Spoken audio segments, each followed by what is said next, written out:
ಎಲ್ರಿಗೂ ನಮಸ್ಕಾರ ಸ್ನೇಹಿತರೆ, ನಾನು ನಿಮ್ಮ ಲೋಕೇಶ್. ಮತ್ತೊಮ್ಮೆ ನಿಮಗೆಲ್ಲರಿಗೂ ಮೈಸೂರು ಲೋಕೇಶ್ ಯೂಟ್ಯೂಬ್ ಚಾನಲ್ಗೆ ಸ್ವಾಗತ. ಇವತ್ತಿನ ಸಂಚಿಕೆಯಲ್ಲಿ ಮೈಸೂರಿನಿಂದ ಸುಮಾರು 6-7 ಕಿಲೋಮೀಟರ್ ದೂರದಲ್ಲಿರುವ ಒಂದು ಅದ್ಭುತವಾದ ಪುರಾತನ ದೇವಾಲಯದ ಬಗ್ಗೆ ಮಾಹಿತಿಯನ್ನು ಕೊಡೋಕೆ ಇಷ್ಟಪಡ್ತೀನಿ.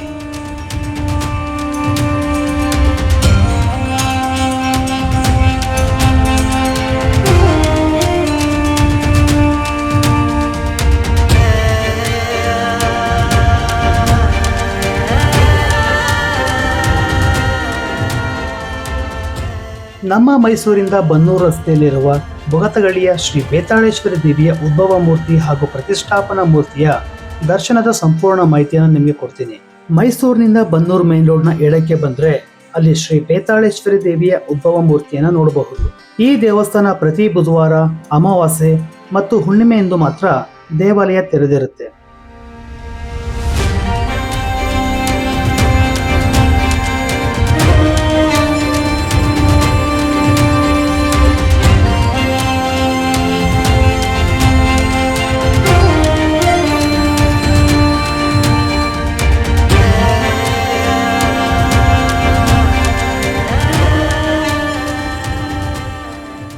ಈ ದೇವಸ್ಥಾನದ ಮತ್ತೊಂದು ವಿಶೇಷ ಏನಂದ್ರೆ ದೇವಿಯ ಮುಂದೆ ಕೂತು ವರ ಕೇಳೋದು. ಮನಸ್ಸಲ್ಲಿ ಸಂಕಲ್ಪ ಮಾಡಿ ಭಕ್ತಿಯಿಂದ ಕೇಳಿದ್ರೆ ಪರಿಹಾರ ಸಿಗುತ್ತೆ ಅನ್ನೋ ಒಂದು ನಂಬಿಕೆ.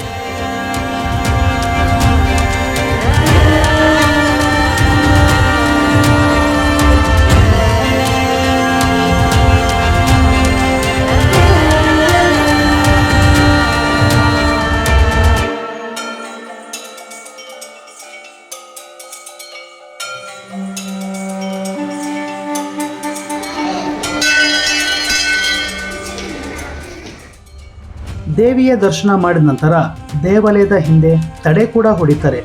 ಯಾವುದೇ ದೃಷ್ಟಿ ದೋಷ ಇದ್ರೂ ಇಲ್ಲಿ ಪರಿಹಾರ ಸಿಗುತ್ತೆ ಅನ್ನೋ ಒಂದು ನಂಬಿಕೆ. ಈ ದೇವಾಲಯದ ಪಕ್ಕದಲ್ಲೇ ಪಾರ್ಕಿಂಗ್ ವ್ಯವಸ್ಥೆನೂ ಬಹಳ ಚೆನ್ನಾಗಿದೆ.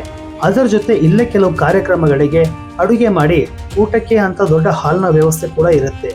ಅದಕ್ಕೆಲ್ಲ ಪ್ರತ್ಯೇಕವಾದ ಚಾರ್ಜ್ ಕೂಡ ಇರುತ್ತೆ.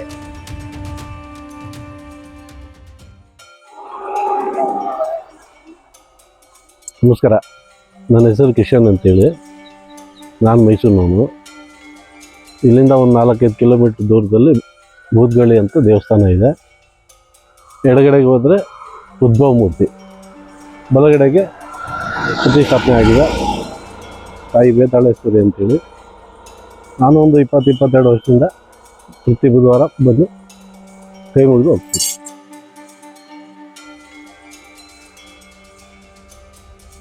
ಈ ದೇವಾಲಯದ ಉದ್ಭವ ಮೂರ್ತಿಯ ದರ್ಶನ ಮಾಡಿದ ನಂತರ ನಾವು ತಗೊಂಡ ಎಡದಾರಿಯ ಬಲಗಳಿಗೆ ಒಂದು ರಸ್ತೆ ಸಿಗುತ್ತೆ. ಸುಮಾರು 1 ಕಿಲೋಮೀಟರ್ ದೂರ ಹೋದ್ರೆ ಶ್ರೀ ಬೇತಾಳೇಶ್ವರಿ ದೇವಿಯ ಉತ್ಸವ ಮೂರ್ತಿಯ ದೇವಾಲಯ ಸಿಗುತ್ತೆ.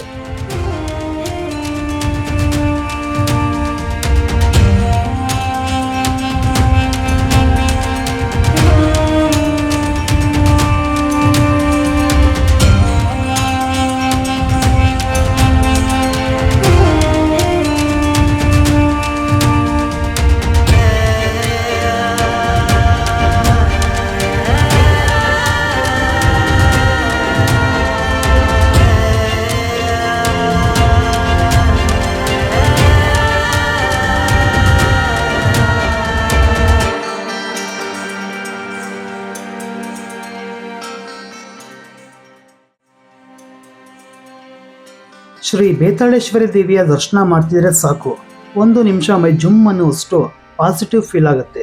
ಸ್ನೇಹಿತರೆ, ನೀವೇನಾದರೂ ಈ ದೇವಿಯ ದರ್ಶನ ಮಾಡಬೇಕು ಅಂದರೆ ಡಿಸ್ಕ್ರಿಪ್ಷನ್ ಬಾಕ್ಸಲ್ಲಿ ಈ ದೇವಸ್ಥಾನದ ಲೊಕೇಶನ್ ಕೊಟ್ಟಿರ್ತೀನಿ.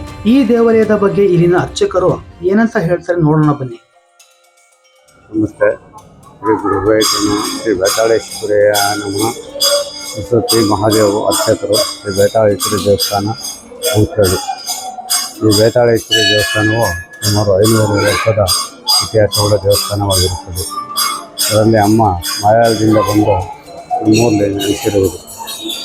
ಇದರಲ್ಲಿ 2 ಪ್ರತ್ಯೇಕ ದೇವಸ್ಥಾನ ಇದೆ. ಕಾಡಿನ ಕಟ್ಟೆ ಅಂತ ಅಲ್ಲಿ ಉದ್ಭವ ಮೂರ್ತಿ ಆಗಿರುವುದು, ಇಲ್ಲಿ ಪ್ರತಿಷ್ಠಾಪನೆ ಆಗಿರುವುದು. ವರ್ಷದಲ್ಲಿ 2 ಜಾತ್ರೆ ಆಗುತ್ತದೆ. ಈ ಜಾತ್ರೆಯನ್ನು ಚಿಕ್ಕಳ್ಳಿ, ನಾಗನಹಳ್ಳಿ, ಹಾಲ್ನಹಳ್ಳಿ, ಮೂತ್ಗಳ್ಳಿ ಗ್ರಾಮಸ್ಥರು ಎಲ್ಲ ಸೇರಿ ಒಟ್ಟಾಗಿ ನಡೆಸಿಕೊಂಡು ಪುರಾತನ ಕಾಲದಿಂದಲೂ ಮುಂದಿರುತ್ತಾರೆ. ಆಗಸ್ಟಲ್ಲಿ ಚಿಕ್ಕ ಜಾತ್ರೆ ಆಗುತ್ತದೆ. ದೊಡ್ಡ ಜಾತ್ರೆ ನವಂಬರ್ನಲ್ಲಿ ಕಡೆ ಕಾರ್ತಿಕದಲ್ಲಿ ಭಾಳ ವಿಜೃಂಭಣೆಯಿಂದ ಒಂದು 20,000 ಜನ ಸೇರುತ್ತಾರೆ. ನೀವೇ ಕೇಳಿದ್ರಲ್ಲ ಸ್ನೇಹಿತರೆ, ಈ ದೇವಾಲಯ ಸುಮಾರು 500 ವರ್ಷ ಪುರಾತನ ಎಂದು ಇಲ್ಲಿನ ಕೆಲವು ಗ್ರಾಮಸ್ಥರು ಸೇರಿ ವರ್ಷದಲ್ಲಿ 2 ಜಾತ್ರೆ ನಡೆಸ್ತಾರೆ. ಆಗಸ್ಟ್ ತಿಂಗಳಲ್ಲಿ ನಡೆಯೋದು ಮೊದಲನೇ ಜಾತ್ರೆ ಆದರೆ ನಂತರ ಕೊನೆ ಕಾರ್ತಿಕ್ ಸೋಮವಾರದಂದು ದೊಡ್ಡ ಜಾತ್ರೆ ನಡೆಯುತ್ತದೆ. ಆಗ ಈ ಜಾತ್ರೆಗೆ 20,000ಕ್ಕೂ ಹೆಚ್ಚಿನ ಭಕ್ತಾದಿಗಳು ಸೇರ್ತಾರೆ.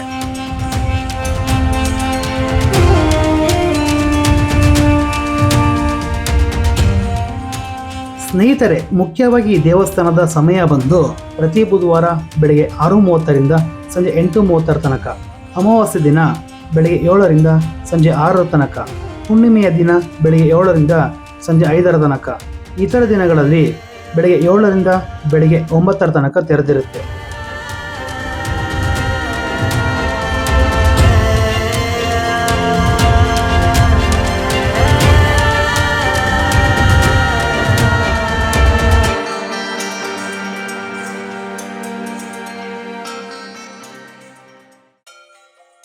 ಸ್ನೇಹಿತರೆ, ನನ್ನ ಇವತ್ತಿನ ವಿಡಿಯೋ ನಿಮಗೆ ಸಹಾಯಕವಾಗಿದ್ದರೆ ಈ ವಿಡಿಯೋಗೆ ಒಂದು ಲೈಕ್ ಕೊಟ್ಟು ನಿಮ್ಮ ಅಭಿಪ್ರಾಯನ ಕಮೆಂಟ್ ಮಾಡಿ ತಿಳಿಸಿ.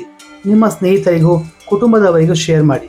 ಹಾಗೆ ಸಬ್ಸ್ಕ್ರೈಬ್ ಮಾಡೋದನ್ನು ಮರಿಬೇಡಿ ಅಂತ ಹೇಳ್ತಾ ನನ್ನ ಮುಂದಿನ ವಿಡಿಯೋದಲ್ಲಿ ಮತ್ತೆ ಸಿಗ್ತೀನಿ. ಅಲ್ಲಿಯವರೆಗೂ ನಿಮ್ಮ ಪ್ರೀತಿಯ ಮೈಸೂರು ಲೋಕೇಶ್.